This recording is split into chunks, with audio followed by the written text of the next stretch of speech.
हरि ओम तत्सत। प्रणाम पृथ्वी प्रणाम आकाश, ताई जगन्नाथ ताई सूर्यदेव नम, चंद्रदेव न, आकाशदेव न, पृथ्वी न, वृक्षदेव न, वृक्षदेव नम, पितामाता शरण, आचार्य शरण, गोमाता शरण। ମୁଁ ଆପଣଙ୍କର ପ୍ରକୃତି ବନ୍ଧୁ ନବକିଶୋର ପଣ୍ଡା। ଆଜି ଯେଉଁ ପବିତ୍ର ଦୋଳ ପୂର୍ଣ୍ଣିମା ବା ଫଗୁ ଦଶମୀ, ଆ ପାଇଁ ଆପଣଙ୍କୁ ସବୁଜ ଅଭିନନ୍ଦନ, ସବୁଜ ପ୍ରଣାମ, ସବୁଜ ବାର୍ତ୍ତା। ଯେ ଦୋଳ ଆମେ ଯେଉଁ ଉତ୍ସବ କହୁଛେ, ଦୋଳ ଉତ୍ସବର ମାନେ ହେଲା ଯେ ପ୍ରଭୁ ଶ୍ରୀକୃଷ୍ଣ ବର୍ଷେକେ ଥରେ ଯେହେତୁ ପଦାକୁ ବାହାରିବେ, ଦୋଳ ବିମାନରେ ବସିକି ହରିହର ଭେଟ ହେବେ। ଏଇ ଯେଉଁ ହରିହର ଭେଟ ବର୍ଷେକେ ଥରେ ଇଏ ହେବ।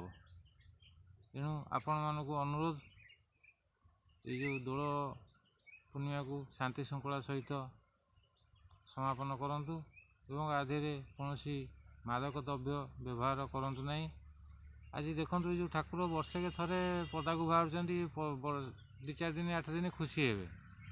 ଆମେ ତା ଦେହରେ ଯେଉଁ ଚପଲ ପିନ୍ଧିକି ବିମାନ କାନ୍ଧଉଛେ, ନିଶା ଖାଇକି ବିମାନ କାନ୍ଧଉଛେ, ଇଏ ସମ୍ପୂର୍ଣ୍ଣ ଭୁଲ।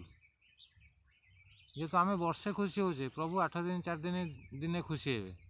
ସେଥିପାଇଁ ଆମେ କ'ଣ ଏ ଦିନେ 2 ଦିନ 4 ଦିନ ପାଇଁ କୌଣସି ମାଦକ ଦ୍ରବ୍ୟ ବା ନିଶା ଛାଡ଼ିପାରିବାନି।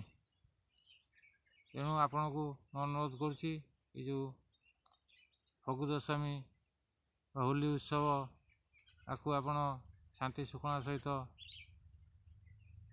ସମାପନ କରନ୍ତୁ ଏବଂ ଏ ଯେଉଁ ହୋଲିରେ କେମିକାଲ ରଙ୍ଗ ବ୍ୟବହାର କରନ୍ତୁନି। ପ୍ରକୃତ ଓରିଜିନାଲ ଆଜି ରଙ୍ଗ ଯେଉଁ ହୋଲି ରଙ୍ଗ, ଅଭିର ବ୍ୟବହାର କରନ୍ତୁ। ଏ ଯେଉଁ କେମିକାଲ ରଙ୍ଗ ବ୍ୟବହାର କରିବା ଦ୍ୱାରା ଦେହର କେତେ ପ୍ରକାର ଜୀବାଣୁ ଜନିତ ରୋଗ ବାହାରିବ ଏବଂ ଏ ଯେଉଁ ଆଖିରେ ଆଜି ପଡ଼ିଗଲା, ଆଖି ବି ଖରାପ ହେବ। ତେଣୁ ଆପଣମାନଙ୍କୁ ଅନୁରୋଧ କରୁଛି, ଆପଣମାନେ କେମିକାଲ ରଙ୍ଗ ବ୍ୟବହାର କରନ୍ତୁନି। ପ୍ରାକୃତିକ ରଙ୍ଗ ଅଭିରରେ ହୋଲି ଖେଳନ୍ତୁ ଏବଂ ଆଜି ଯେଉଁ ସଂସାରରେ ଯେଉଁ ଗରମ ଉତ୍ତାପର ପ୍ରଭାବ ପଡ଼ିଛି, ଆ ପାଇଁ ଆପଣମାନଙ୍କୁ ଅନୁରୋଧ କରୁଛି, ବୃକ୍ଷ ଲଗାନ୍ତୁ, ଜୀବନ ବଞ୍ଚାନ୍ତୁ। ବୃକ୍ଷ ରହିଲେ ଆମେ ରହିବା, ବୃକ୍ଷ ରହିଲେ ଜଗତ ରହିବ, ବୃକ୍ଷ ରହିଲେ ସୃଷ୍ଟି ରହିବ। ପ୍ରଭୁ ଜଗତନାଥ ଜଗନ୍ନାଥଙ୍କ ପାଖରେ ପ୍ରାର୍ଥନା କରୁଛି ଏବଂ ଦେବଙ୍କର ଦେବ ମହାଦେବଙ୍କ ପାଖରେ ପ୍ରାର୍ଥନା କରୁଛି, ଆପଣଙ୍କ ଜଗତକୁ ଆପଣ ରକ୍ଷା କରନ୍ତୁ, ଆପଣଙ୍କ ସୃଷ୍ଟିକି ଆପଣ ରକ୍ଷା କରନ୍ତୁ, ଆପଣଙ୍କ ସନ୍ତାନକୁ ଆପଣ ରକ୍ଷା କରନ୍ତୁ। ହରି ଓମ୍ ତତ୍ସତ।